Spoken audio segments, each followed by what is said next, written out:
everyone. Let's give everybody a couple minutes to join. Today we're going to be analyzing together Django's 1947 anniversary song.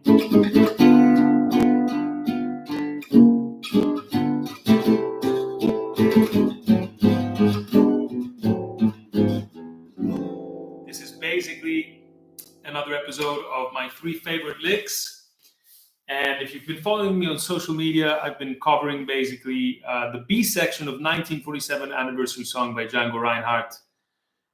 Incredible the amount of stuff one can learn and steal from transcribing, and that's the whole point really of this whole series, is to really look at ways to improve your improvisation, get ideas, improve your technique organically by learning and transcribing solos. So we can do it together. Don't forget, of course, in the description, eventually you'll find the link to the written transcription if you need it. If you need a written part or a tab and notation, the link is in the description. But otherwise, Instagram, YouTube Shorts, and Facebook, you can find the videos in real time and slow motion, and of course then here on the live. So let's jump right in. The B section of Anniversary Song is the following chords structure. So it goes in C major basically. So it starts on that G7 off to C, E7, A minor, then it goes to D minor. You can always play the F sharp major, back to A minor, and then basically a E7 or F7 to E7 to back to A minor. Right, so that's the sequence of chords for that whole B section. And essentially Django starts off, and we're going to divide this again in 3 licks, 3 main licks, but then there's a bonus one, as I said in the title. We'll get to that at the end, so stick around. And so Django starts out right with that G7 or G7-9 chord, right? And then he plays this phrase right here. So what's happening here? Basically, off of that G7, Django is playing the tritone substitution for that, which is C-sharp 9. And rather than playing it with... Hey, Jeff. Nice, from Indiana. Super cool. And Scotland. Scrutiny, man. Great, guys. Thanks for joining. Absolutely super cool. If there's any questions or anything, but I'll try to get through the examples first. And then we go through some questions. So C-sharp 9, of course, Django is playing it not as a full chord, but as single notes. So you want to make sure that you're isolating each note of this sequence of this chord instead of playing it as you would. I mean, there's nothing wrong with playing it as a chord, but since soloing is more geared usually to single notes, and Django does that actually also, in other words, he expresses these single notes throughout that chord. So remember to isolate. Oftentimes you want to head in from Serbia. Cool. Awesome. You want to not lift your finger, but rotate, so that you can isolate properly without having... Thanks, Marshall. Actually, it's just my phone, just my Samsung phone here. But yeah, it works better than the built-in webcam. So again, C sharp, F, then we've got B, E flat, rotate, all the way to G, and then I recommend probably going with my first finger all the way to B, or you can just go with your pinky or third finger, either way. But we're going to come back to C. Django does that jump, that 2-octave jump. And so that's a really cool idea that you can use off of any dominant chord. You know, if for example you're playing an A7, just as an example, right? You're playing an A dominant A7 chord, you can always play what? E flat, E flat as the tritone sub. So the concept is almost always applicable in other situations, especially when you want that sort of out or altered sound of the dominant chord. So what happens after the G? After G7 comes what? Comes the C major. And Django here plays a really cool, plays this phrase right here. Let's look at it.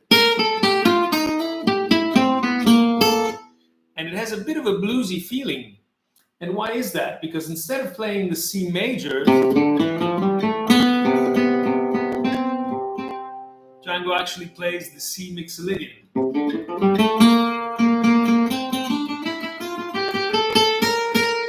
So in other words, the 7th is flat, so it's a flat 7. So anytime you want over a major chord to give it a more bluesy feel, then you can really use the mixolydian scale instead of the Ionian or the major, right? And this is a really cool sequence that you can use off of that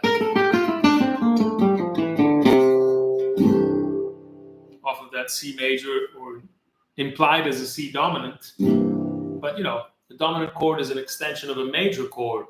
So although its function is usually different, there are times when you can overlap it when you want to give it that feeling. Yes, I totally agree. Sometimes it does, and I always, when I transcribe Django, I always go through what I learn and try to play it, or play it with 2 fingers, because absolutely right. There are some times that it's easier actually to play those kind of phrases and certain phrases with 2 fingers. Other times I find that if we've got 4 fingers, it's just easier to play with 4. But I always go through the exercise of thinking of how, you know, this guy over here would actually play it. So once again, real slow. Let's go from the top. G7, right? C major. Okay.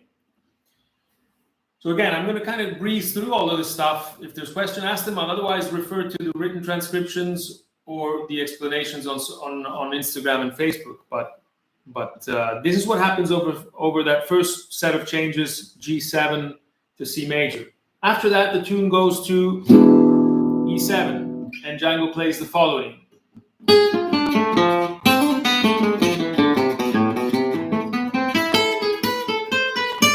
So that E7 actually leads to A minor, of course. So dominant, the 5 of A is E. And so that dominant 7th leads to A minor. And so Django plays this first phrase here is really interesting.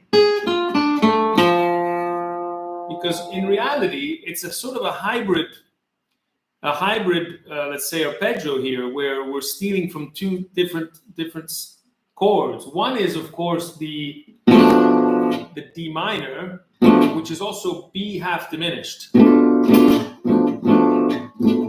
And B half diminished is the 2 of E7, in other words. So anytime you would have a 2-5-1 in A minor, technically you would have B half diminished, which is also D minor 6, then would go to E7, and then to A minor. But Django, instead of starting on the A note, which would be part of the full D minor arpeggio, he instead starts on the A flat. Now, A flat instead would be part of what? Of the F diminished. Now, F diminished is actually E7 or E7 flat 9. So Django is kind of playing a hybrid between D minor or D minor 6 or D minor and F diminished, because they're all basically connected to that E7 dominant, which then in turn leads to A minor. So instead of being sorry. If I played the full diminished or the full minor, then we would have either 1 or the diminished. But now instead Django plays an in-between, which is this, creating a nice little sort of a phrase that has its built-in tension. And then he goes into a more classic A minor harmonic, right, to lead into A minor, right? So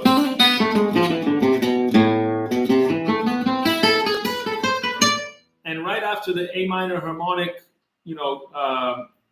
ascending, right, when he hits that A on the descending part, it's going to be the A minor add 2 or add 9. In other words, right? So you have that addition of the B note, which is the 9th or the 2nd or the 9th of. So altogether,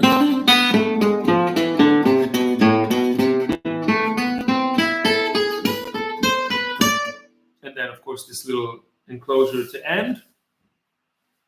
And that leads right into what? Into the D minor. And the Django plays this. In other words, D minor 6. Right? So notice how he'll hammer on and then pull off. And then that last note on the B string will be an upstroke. So that'll facilitate the rest of the phrase. Always pay attention to those little details that in so-called gypsy picking are so important for fluidity. I mean, there's times when you'll have to do double downstroke picking on separate strings, but oftentimes it's avoidable, and oftentimes Django circumvents that problem with hammer-ons and pull-offs, that facilitate the picking. So here also downstroke, hammer on, and then pull off on the open B. And then Django, again, here he would use 2 fingers. And I also here find it easier actually on this kind of shape, especially with the open strings. I mean, nothing wrong if you want to play it like this. With 3rd and 2nd finger, that's also fine. But if you can play it with the first 2 fingers, you'll notice you'll have a stronger sense of strength and a sense of solidity,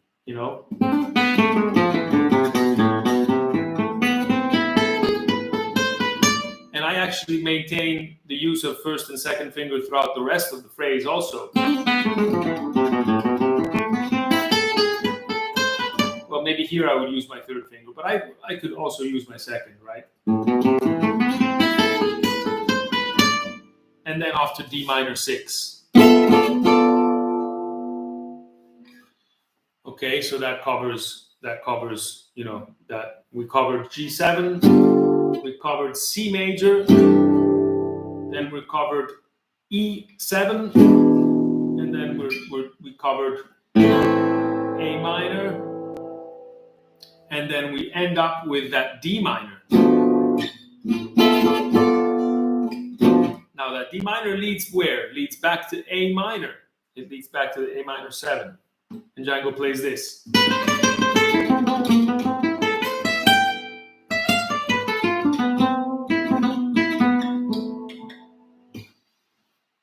So here it is, nice and slow.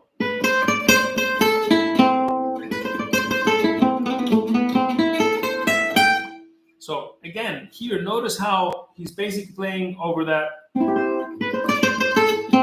You could call it also C major really here, but I guess as we all should know, A minor and C major are one and the same thing.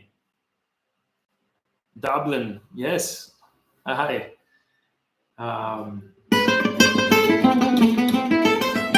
So just like before, the picking pattern and the picking direction of the right hand is very important in this part of the phrase, because you want that last motion to be an upstroke, because then you're going to have multiple downstrokes. So if you can minimize your downstrokes with appropriate sort of preparation, then it'll make the phrase a bit more fluid. And Django does this all the time, really, where he'll have, in this case, two downstrokes basically on the same string, so that the very last note, that very last C note, is an upstroke. So you're going to have down, up, down, and then down again, and then hammer on, and then upstroke again on the C. So that's the sequence. And again, you want to be picky about these kind of things if you're really interested, and if you're really sort of determined to conquer Django's picking technique, which can be a bit challenging at first, but it's what gives you that sound. If you're looking for that sound, the Django sound, you want to really be careful to what that right hand is doing. So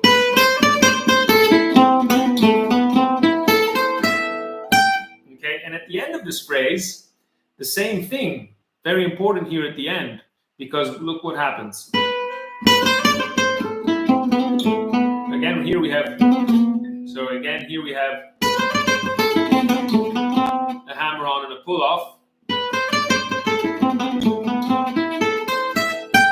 But this very last G note, it's very important that this very last G note is a downstroke, because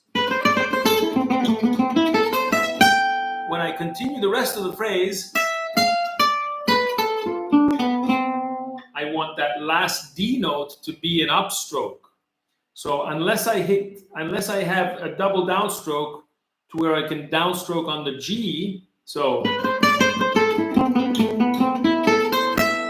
going to have a downstroke here naturally on the E, but then I also want to downstroke the G, so that then if I then alternate from there on, then my last D note will be an upstroke, and it will be a lot easier to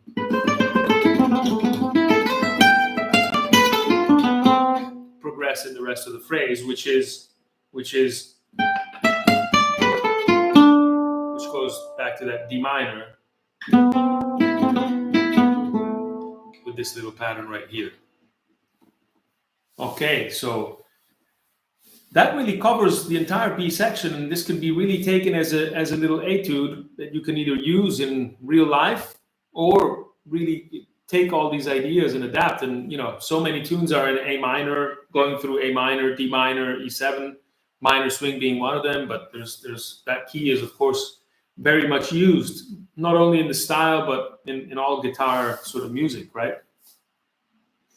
So.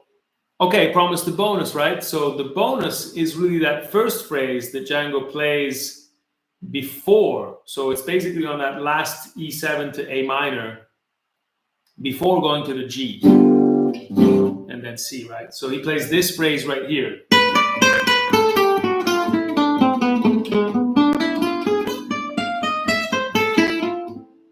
Sorry, so I'm going to play it again.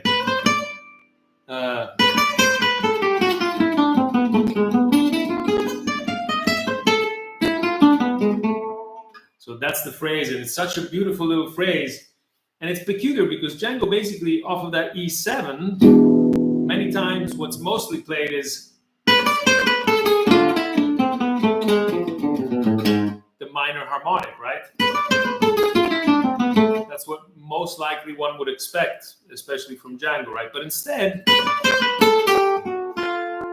Django basically still plays the C major or A minor natural. The C major natural or A minor natural contains what? Contains the G.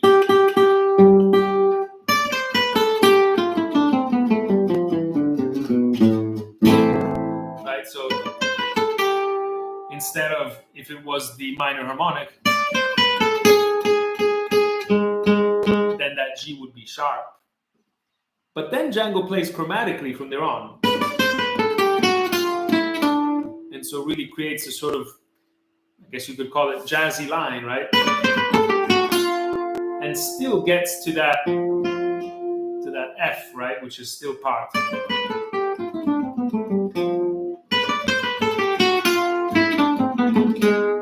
And then he goes into the diminished from there.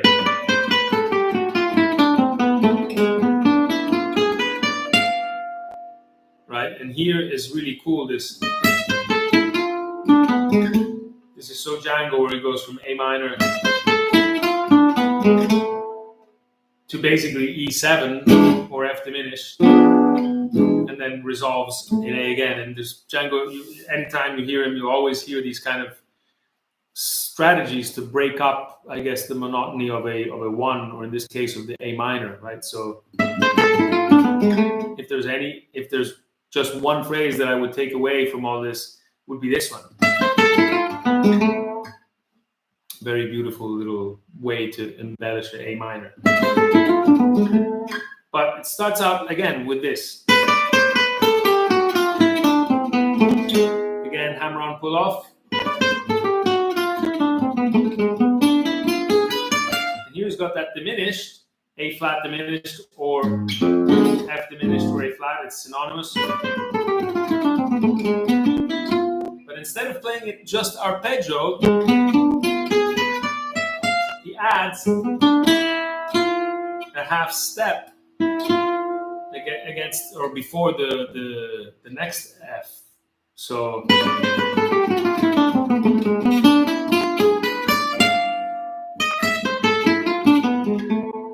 and even here, very, very important, you definitely want this F note to be a downstroke, because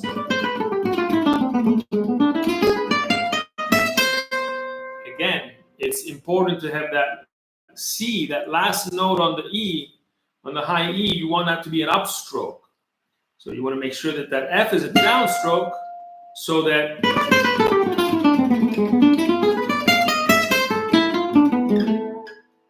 you know, so downstroke on F, and then you're alternating from there.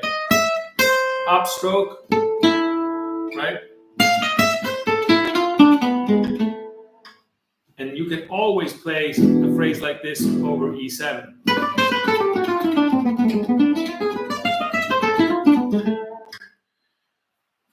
Okay, guys, so you know, watch this again, of course, if you need to. There's, like I said before, in the description, the link to the written transcriptions. Also, don't forget my 7 p.m. Italian time Zooms if there's any direct questions you want to ask. I hope you enjoyed this series. I find it a lot of fun to share a lot of these little things.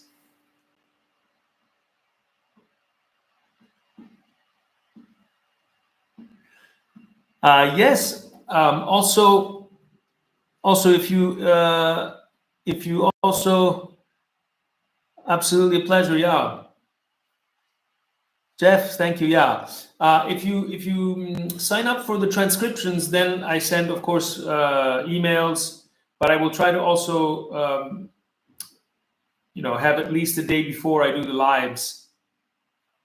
I'll try to let everyone know on YouTube as well that I'll be doing a live, like at least a day earlier. But then, of course, you can, of course, watch the replays again. But it's a pleasure, yeah, guys. It's a lot of fun. Of course, yeah. If you like this kind of stuff, subscribe. I also post all of the stuff on Instagram and Facebook and TikTok. But I find that, because there's a lot of questions, then just to do a live and also to do the Zoom lives is also very useful to get to know each other more closely, and if you have direct questions. But yes, hopefully this helps, your improvisational journey in this style, and looking at ways of really understanding, what Django's doing, both from a, theoretical point of view, practical point of view, technical point of view. There's right hand, left hand considerations, and all that kind of stuff. So I really hope this is helpful. And we'll see you soon, guys, on the next one. Enjoy the rest of your day here in Milan. Finally, it's very sunny, so I'm gonna go outside for a few minutes. It's been raining like crazy. So anyway, cheers to everyone. Yes, Brad, the Paulo song,